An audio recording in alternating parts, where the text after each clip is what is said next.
اور سونے کی قیمتوں میں مسلسل 2 روز کے بڑے اضافے کے بعد کمی، فی تولہ سونا 1100 روپے سستا ہو کر 4,39,836 روپے کا ہو گیا ہے۔ مزید تفصیل جانیں گے، نمائندہ سما رضوان عالم ہمارے ساتھ موجود ہیں۔ رضوان عالم، عالمی مارکیٹ میں سونا کم ہو رہا ہے، اسی وجہ سے مقامی مارکیٹ پر بھی اس کا اثر پڑ رہا ہے۔ بات بالکل کریکشن کہا جا سکتا ہے، کیونکہ دیکھیں 2 روز میں انٹرنیشنل مارکیٹ میں $210، پاکستان میں 21,000 روپے فی تولہ سونا مہنگا ہو گیا تھا۔ توقع کی جا رہی تھی کہ یہاں پہ تھوڑی سی کریکشن لیں گی قیمتیں، اور وہی ہوا۔ آج 24 کیرٹ جو ہے پاکستان میں فی تولہ سونا 1100 روپے سستا ہوا، اور اس کی قیمت 4,39,836 روپے پر آ گئی۔ 10 گرام سونے کی قیمت کی بات کی جائے تو یہ 943 روپے کم ہو کر 3,77,088 روپے پر آ گیا ہے۔ انٹرنیشنل مارکیٹ میں آج $11 فی اونس سونا سستا ہوا ہے اور $4,174 پر ہے۔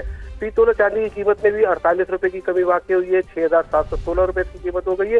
ماہرین کا خیال ہے کہ ابھی ڈپ لے سکتی ہیں سونے کی قیمتیں اور $4,000 کے آس پاس دوبارہ آئیں گی، لیکن اس کے بعد پھر دسمبر تک پیش گوئی کی جا رہی ہے کہ سونے کی قیمتیں جو ہے وہ $6,000 کو ٹچ کر جائیں گی۔ جی بہت بڑا اضافہ ہوگا دسمبر تک جو آپ پریڈکشن کر رہے ہیں ماہرین کے مطابق۔ بہت شکریہ آپ کا رضوان عالم۔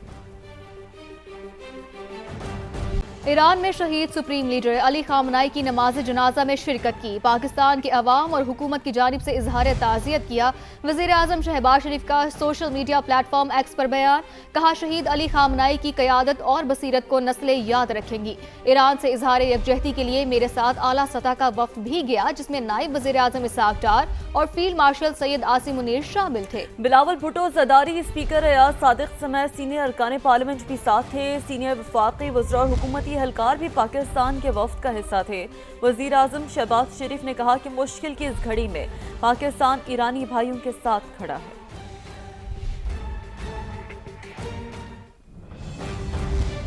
ایران کے شہید سپریم لیڈر کی تعزیتی تقریب میں بھارتی وزیر اعظم نریندر مودی کی عدم شرکت پر نئی بحث چھڑ گئی۔ نئی دہلی نے اعلیٰ سطح نمائندگی کی بجائے وزیر مملکت اور ایک ریاست کے گورنر کو بھیجنے کا فیصلہ کیا۔ اس فیصلے پر بھارت کے اندر بھی تنقید سامنے آ رہی ہے۔ بھارتی جریدے دی ٹائمز آف انڈیا کے مطابق مودی ایران کے شہید سپریم لیڈر آیت اللہ خامنہئی کی تعزیتی تقریبات میں شرکت نہیں کریں گے۔ بھارت کی نمائندگی وزیر مملکت برائے خارجہ اور بہار کے گورنر کریں گے۔ بھارتی میڈیا اور بعض تجزیہ کاروں نے اس فیصلے پر سوالات اٹھائے ہیں۔ تجزیہ کار پروین شانی کا کہنا ہے کہ مودی نے امریکہ اور اسرائیل کے رد عمل کے خدشے کے باعث ایران جانے سے گریز کیا۔ دفاعی تجزیہ کار جیری بخشی نے یاد دلایا کہ اندرا گاندھی کی آخری رسومات میں ایرانی قیادت نے شرکت کی تھی، اس لیے بھارت کو بھی اعلیٰ سطح پر نمائندگی کرنی چاہیے۔ وزیر اعظم شہباز شریف سے استنبول میں کاروباری شخصیات کی ملاقات، پاکستان اور ترکی کے درمیان اقتصادی تعاون مزید مضبوط بنانے پر اتفاق۔ وزیر اعظم کی ترک سرمایہ کاروں کو پاکستان میں سرمایہ کاری بڑھانے کی دعوت، توانائی، کان کنی، انفراسٹرکچر، زراعت اور نشکاری میں سرمایہ کاری کی دعوت۔ ملاقاتوں میں بحری امور، لاجسٹکس اور آئی ٹی شعبوں میں تعاون پر زور، خصوصی سرمایہ کاری سہولت کونسل کی 1 ونڈو سہولت پر بریفنگ، وزیر اعظم کی چالک ہولڈنگ اور البیرک گروپ کی قیادت سے ملاقات۔ ترک کمپنیوں نے پاکستان کے معاشی استحکام پر مکمل اعتماد کا اظہار کیا۔ ملاقاتوں میں دونوں ممالک کے نجی شعبے کے روابط مضبوط بنانے پر اتفاق کیا گیا، جبکہ وزیر اعظم کے ترک کاروباری وفد کو سرمایہ کاری کے لیے پاکستان آنے کی دعوت۔ تو وزیر اعظم شہباز شریف سے استنبول میں کاروباری شخصیات کی ملاقاتیں ہوئی ہیں۔ پاکستان اور ترکی کے درمیان اقتصادی تعاون مزید مضبوط بنانے پر اتفاق کیا گیا۔ وزیر اعظم کے ترک سرمایہ کاروں کو پاکستان میں سرمایہ کاری بڑھانے کی دعوت، توانائی، کان کنی، انفراسٹرکچر، زراعت اور نشکاری میں سرمایہ کاری کی دعوت دی گئی، جبکہ ملاقاتوں میں بحری امور، لاجسٹکس اور آئی ٹی شعبے میں تعاون پر زور بھی دیا گیا۔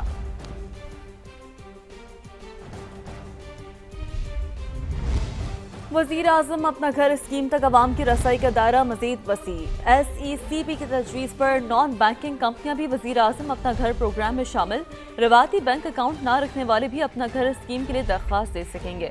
رضوان عالم سے مزید بات کرتے ہیں۔ جی رضوان عالم، بتائیے گا۔ بالکل، دیکھیں یہ اسکیم پہلے بینکوں تک محدود تھی، جن کے پاس بینک اکاؤنٹ ہوتا تھا اور لوگ بینکوں کے ذریعے جو ہے قرض لے سکتے تھے، لیکن اب